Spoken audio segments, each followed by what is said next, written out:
What's up gays and gals, my name is Pen, and today I'm going to be doing a quick video guide for the first raid, Chambers of Xerix. In this video, I'm going to discuss some strategies and tech available within the server to help you clear this raid. Now I don't want to go too in detail about what gear to bring, because it is completely subject to what you have available to you. I just like to recommend to bring whatever is your best in slot in all three combat styles. I'm going to explain every room and the most bare bones methods that are available. However, please keep in mind that there are about 1.5 million different methods for every single room. So to start off, unfortunately, you are going to have to be in your own clan chat, so you can go ahead and create your own through the setup option here. Walk up to the recruiting board, click my party. Now here you can select challenge mode if you would like to, or normal. Doing normal allows you to just enter through the big doors over here.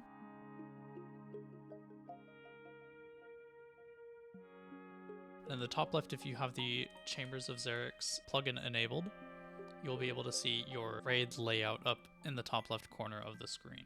Now, I'm not going to go into too much detail about the raid layouts and how they work. The main thing that you need to know is that S means scavenger, C means combat, P means puzzle, and F means farming. Now, none of that is going to matter if you're doing challenge modes. However, I do recommend to start in normal modes if you don't have the gear required for challenge modes. The other thing that you're going to want to look at here is what is inside this raid. So as you can see, I have combat, puzzle, combat, combat, combat.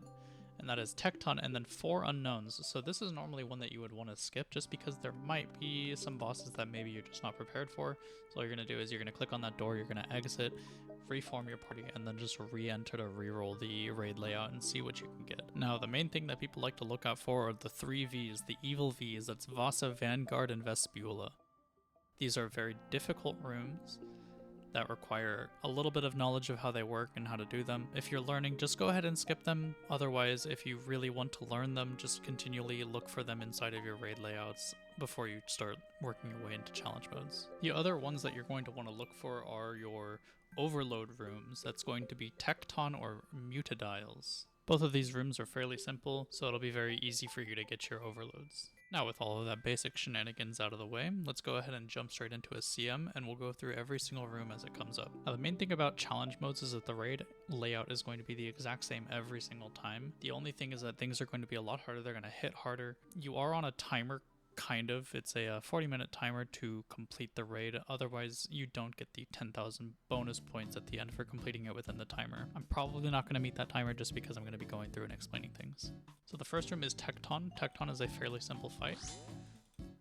He has very high defense, so a Dragon Warhammer or a BGS is very recommended here, otherwise bring a Bone Dagger.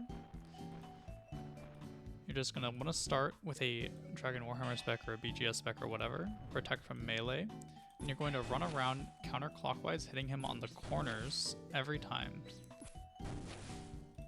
After a couple of hits, he might return back to his anvil,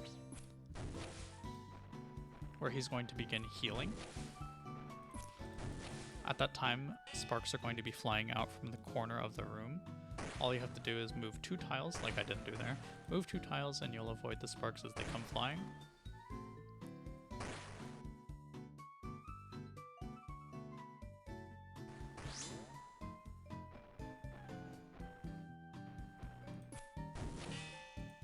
You'll return to the fight, and you just continually do the same thing as before. Remember doing it in counterclockwise to avoid his hits.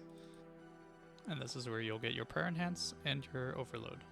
I did a really bad job of voicing over crabs while I was doing it, so I'm just going to let the clip play. I did mess up once or twice, but that's fine. In order to stun the crabs, you're going to need a hammer. There will be one at the entrance, and this will be important for being able to bounce them. If you're doing this solo, if you're doing it with a teammate, you can have somebody just stall one of the crabs. Crabs is a fairly confusing room at first, but once you've done it once or twice, it's not too bad. The main thing is that you're trying to bounce the light orb into the correct crystal. So the magenta crystal needs to be tagged with a ranged attack. The cyan crystal needs to be tagged with a melee attack. The yellow crystal needs to be tagged with a mage attack. And the black crystal needs to be tagged with a neutral, so you don't attack the crabs at all for this one. A good rule of thumb is to restun your crabs every time the light orb passes you, so after the light orb bounces off the crab that you are currently waiting to have it hit the crystal, you go back and restun the crabs. Ice Demon has a little bit of cool tech here on Exiles. If you empty your full inventory, I'm not going to empty the full inventory, just my potions, you actually will receive more kindling every time you chop the tree. So I'm not sure if it's like it checks an inventory and how many inventory slots are available, but it is a cool little tech. Basically what you're going to do here is you're just going to get about 3 stacks of kindling. You can actually throw the very first stack into the one with the Pyre Fiend. It will start working on it while you're chopping down another stack of kindling. You'll feed the next one to the one with the Pyre Fiend, or sorry, Ice Fiend.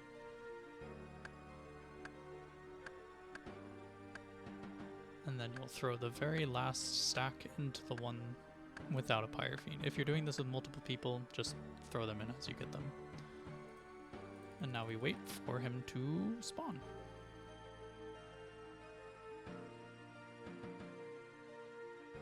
Once he has spawned, he is actually weak to fire.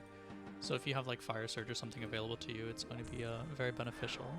All you're going to do is you're going to protect from range, and all he's going to do is continually throw these snowballs at you.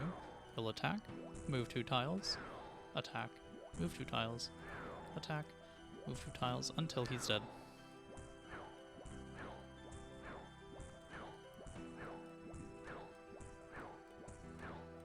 And there you go. And the next room is the Lizardman Shamans. These are exactly the same as any other normal shaman. However, there are some cool little tech that you can do with them. If you get them to jump at you when you're standing here, you can actually safe spot them, but it looks like I'm gonna see if I can get this one after I've killed this guy to safe spot, but you can get them to safe spot in a couple of different spots.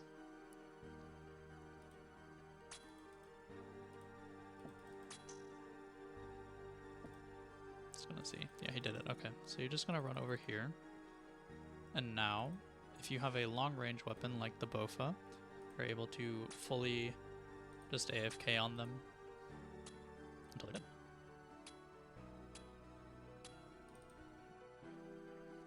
And then next we have the Vanguards, and this is the one that I was talking about is normally a skip. Vanguards is going to be 3 different forms, so you have the Meleeer, the Ranger, and the Major. They need to be hit by what they are weak to, so the Meleeer is weak to Mage, the Major is weak to Range, and the Ranger is weak to Melee. Normally you have to kill them all at the same time, but you can kind of cheese it here, just because we have like, you know, bonus damage and whatever other methods, but you're able to pretty much just kill them as they as you want. Just like that. So I like to kill the Meleeer first, and you can kill all of them except for the Ranger. Completely safe spot, you don't have to take any damage. The Ranger you do have to melee though, so it will continually hit you, unfortunately. Normally, if you don't kill them all like at the same time, they will heal. So it is best to try to kill them all at the same time if you are unable to do the safe spot, or if you feel like you aren't able to kill them in one cycle.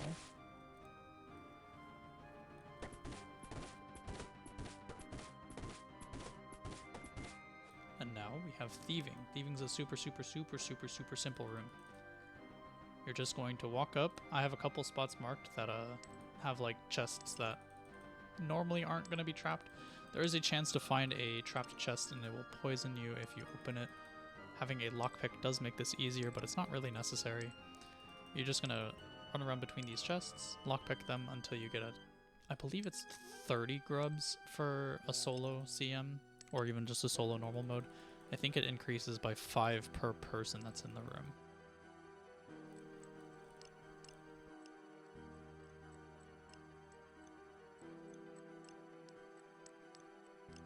Once you have about 25 or 28, go ahead and throw them in there.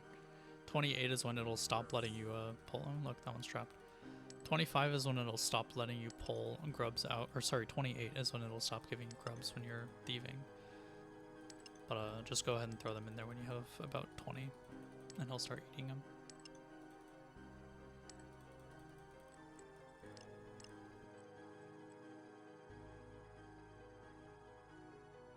So once again, I messed up with my voiceover during Vespula. I got very lucky on this kill. It's not normally this smooth. But basically what you're going to be trying to do is there's a tile that I have marked there. You're going to stand on that tile, start on that tile, attack the portal, and then run back to that tile. Vespula is only ever going to tick you up to an 8 when you are running underneath her, but if she melees you, she is capable of hitting, I believe, a 25 max.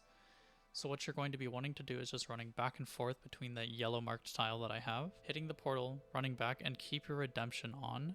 When your HP is below 10, she'll hit you for an 8, and your redemption will proc, healing you. You're going to use a restore, and then immediately go back to doing it again. If you are not keeping that cycle of running back and forth between that tile and hitting the portal, she is capable of respawning the larva that's all around the arena.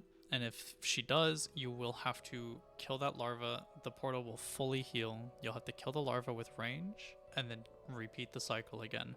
So it's very important that you keep that cycle of running back and forth between the yellow tile and hitting the portal. Now the next room is super simple again. This is called Tightrope. You're going to have, starting at 2 Deathly Mages and Deathly Rangers. Oh wow, I'm actually getting rolled. Yeah, you'll get 2 Deathly Mages, Deathly Rangers that'll spawn on these platforms. Just kill them. Shoot them down.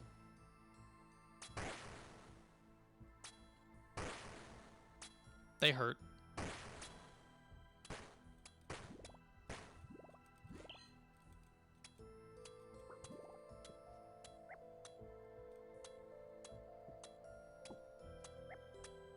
And then once you've killed them, you're going to click on the tightrope. This is why it's called tightrope. Cross the rope. Pick up the keystone crystal. Cross the rope once more. And then you're going to dispel the shimmering barrier. So I messed up my recording yet again, but this is Guardians. There is a pickaxe that spawns in this room if you did not bring one. Just make sure you equip it and put it on Crush. All you're going to do is you're going to attack and then move back 2 tiles from the Guardians, otherwise they will either melee you or drop a rock on your head. It's pretty simple to get into rhythm here. I'm going to do it here in just a second. Attack, move back, attack, move back, and attack, and move back once more. You do this until it's dead. Otherwise, if you have the minor 49er perk, you are actually able to equip range. It does not work with magic, but you can equip range, and you can just attack them from range. And now we have big scary Vasa. Vasa's going to start out. You are not going to be able to attack her while she is reforming. She will then select one person to teleport next to her. I believe it deals damage based on how much HP you have currently, not how much you have max. And you're going to just attack her with range while she walks towards a crystal. Once she reaches a crystal, you're going to equip your melee. Attack the crystal with your melee.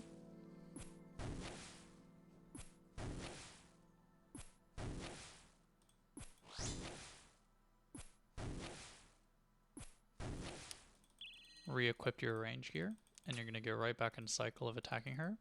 She will throw out rocks at you, so you need to move while you are attacking her. I'm going to proc redemption here just because. I like that 50 HP heal redemption perk. It's pretty nice. You guys should get it. And right back on the crystal.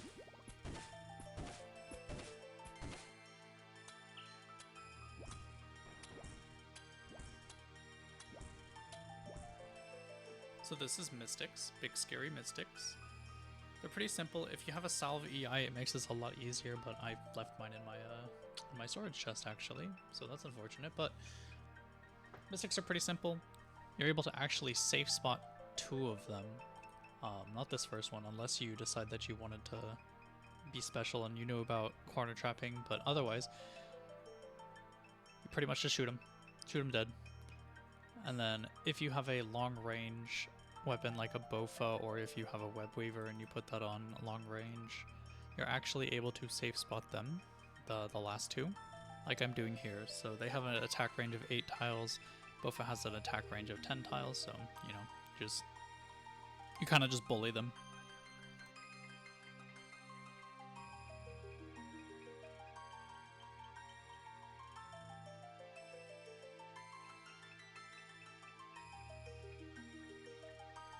And now the last room, Utadiles. Gonna walk in protecting from range. The baby Mutadile will actually attack you with range, and if it walks up to you, it'll melee you.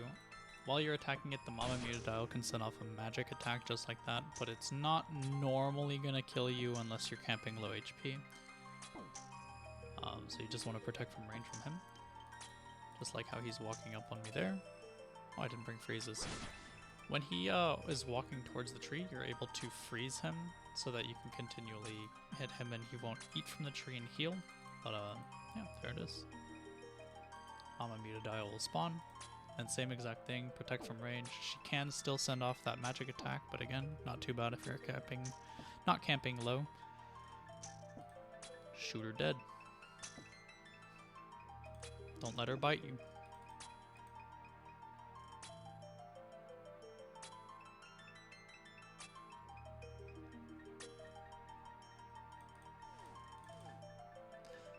And then from here, you're going to get your last overload, a Revite, Xeric's Aid, and a Prayer Enhance, so that you are ready for the Olm fight.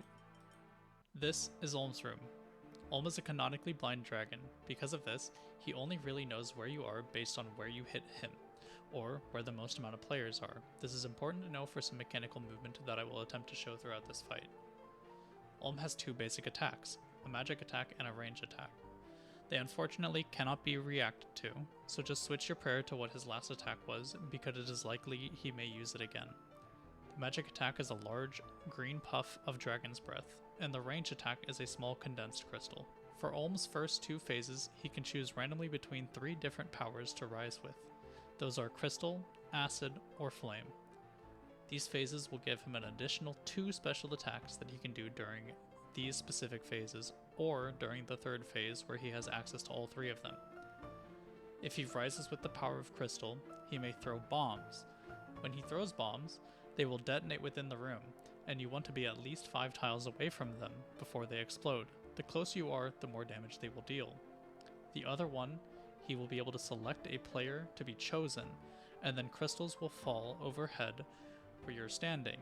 Basically just need to make sure you are constantly moving, or at least not standing where the crystals are landing. If he rises with acid, he can shoot out a lot of acid puddles onto the ground. Stepping on them will deal mild damage and poison you. He can also cover one player in acid. It will leave a trail of acid puddles behind them as they are walking. Just keep walking and you will be alright. If he rises with flame, he will summon a flame wall, which if you are constantly moving at least 2 tiles, will be easily avoided. Otherwise, you will have to use a water spell or ice spell on the fires to break you or a teammate out. Simply left clicking the wall will automatically cast your spell. The burn. Olm will choose one player to catch on fire, where you will repeatedly say, "Burn with me." If a player walks within 1 tile of you as you are shouting that, you will also catch fire and start saying, "I will burn with you," and repeating the cycle until it is done. During this time, your stats will slowly be drained, and you will take 5 damage every time it ticks.